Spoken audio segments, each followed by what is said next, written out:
फिर खुशामदीद। चीन और इंडिया ने लद्दाख के हवाले से जो वहाँ पे कशीदगी जारी है, इस हवाले से जो इकदाम जारी है, एक इतला ये है कि दोनों मुल्कों ने जो है अपनी फौजें पीछे हटाने पर जो है इत्तेफाक किया है, लेकिन दूसरी इतला ये है कि अभी तक मामला उसी तरीके से स्टैंड स्टिल है। अगर ये कशीदगी बढ़ती है तो इस खित्ते के लिए कितना खतरनाक है, इस हवाले से हम करेंगे बहस। और ये सब लद्दाख को लेके कुछ अरसे से जो है पूरी मूवमेंट वहाँ पे बहुत बड़ी बिल्डअप हो रही है। ये क्यों हो रहा है और ये किस लिए हो रहा है? सी पैक का रास्ता रोकने के लिए हो रहा है और आगे चलकर ये किस हद तक जो भारत है अपने अज़ाइम में कामयाब हो सकता है? देखें, पहले भी हमने बहुत तफसील से इस सारे इशू के ऊपर डिस्कस किया हुआ है कि ये पूरा इलाका जो है ये बेआबो गया खाली इलाका था। और ये जो लेक है जिसका नाम है पेंगोंग, हाँ पेंगोंग लेक है, ये ग्लेशियर लेक है। मतलब बर्फ होती है, थोड़ी बहुत पानी उसमें से निकले तो निकले, तो नीचे कुछ नदी नाले उसमें से सैराब होकर निकलते हैं। ये इलाका जो है ये हमेशा से अनमैप्ड रहा है, यानी कभी इसको किसी ने वो नहीं किया। जिस जमाने में कश्मीर के साथ उन्होंने गिलगित का इलाका शामिल कर दिया था महाराजा रणजीत सिंह के ज़माने में, तो उस ज़माने में हुआ ये था कि वो फिर अंग्रेज़ ने जब फतह किया तो अंग्रेज़ ने समझा कि रंजीत सिंह को हमने शिकस्त दे दी है तो हमने पेशावर तो बाकी इलाका भी रंजीत सिंह का हमारा ही है। तो अंग्रेज़ों का एक जो कप्तान था वो वहाँ चला गया और उसने उस इलाके को एक नक्शे में शामिल कर लिया। ये वो ज़माना था जब ये इलाका जो था ये चांग का शेख की हुकूमत से अलहदा होकर एक इंडिपेंडेंट रियासत बन चुका हुआ था। एक कुबेक नाम था, मुसलमानों की रियासत जो थी वो बनी हुई थी। और फिर उसके बाद इनकलाब आ गया चीन का और मौजूद ने वहां पर ना इस्लाम रहने दिया, न बुद्धिज्म रहने दिया, न हिंदुज्म रहने दिया, सब खत्म कर दिए और उन्होंने इसको अपने टेरिटरी में एक किस्म का शामिल कर लिया। लेकिन वो भी इसको नहीं समझते थे कि हमारा है कि नहीं है। वो एक वहां पर एक लाइन थी जिसको कहा जाता है ये इंटरनेशनल बॉर्डर है। इंडिया ने कुछ 59-60 के करीब जो है उन्होंने समझा कि ये इलाका जो है, चूंकि हम वारिस हैं सब कॉन्टिनेंट ऑफ इंडिया के, तो जो बरतानिया का था वो हमारा है।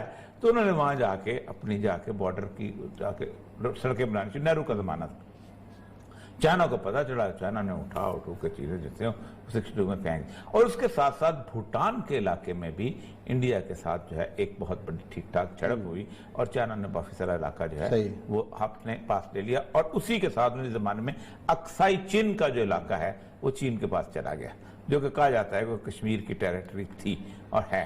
ठीक, अब रिसेंटली क्यों वो पंगा?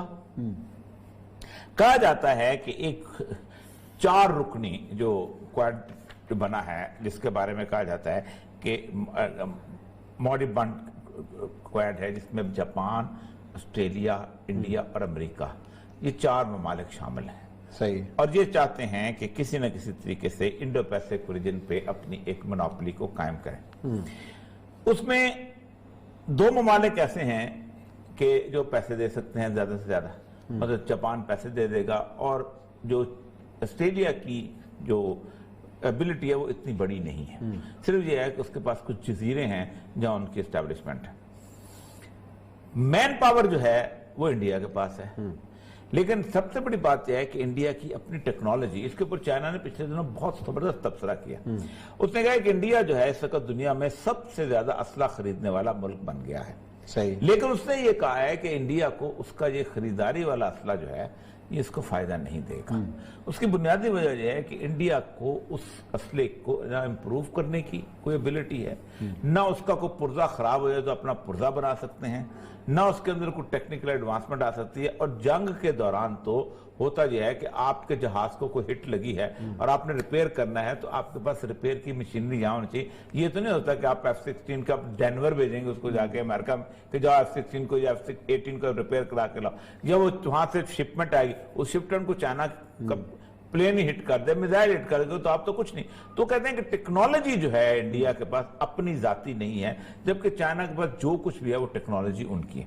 सही। अब इसके हुआ ये है कि ये जो अगस्त के अंदर जो इनका आपस में हुआ था, इस अगस्त के अंदर तकरीबन कोई 20 सिपाही कहते हैं चाइनीज के हमने मारे हैं इंडिया के। अच्छा, और दावा किया। हाँ, दावा किया 20। इंडिया भी क्लेम करता है कि हमारी जो 20 कैजुअल्टीज हुई हैं और कोई 1000 किलोमीटर का वो सारा एरिया जो है उसके अंदर भी वो कहते हैं कि हम उस पर खुदा बात है, आप गया उसमें बंदा ही कोई नहीं रहता।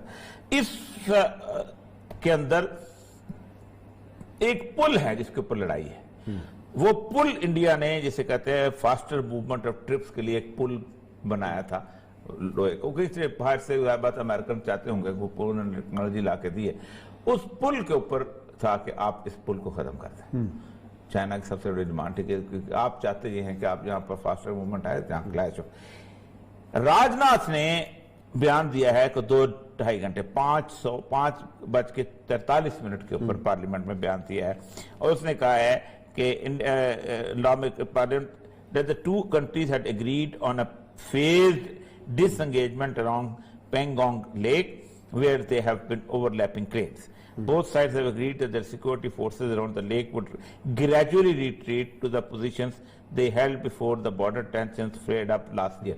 अब ये फ्लेड ऑफ लास्ट ईयर में बॉर्डर टेंशन, असल बॉर्डर टेंशन इंडिया का जो क्लेम है उस पर तो कभी भी नहीं वापस जाएंगे। लेकिन उस्मान साहब असल चीज ये है कि ये क्यों हो रहा है।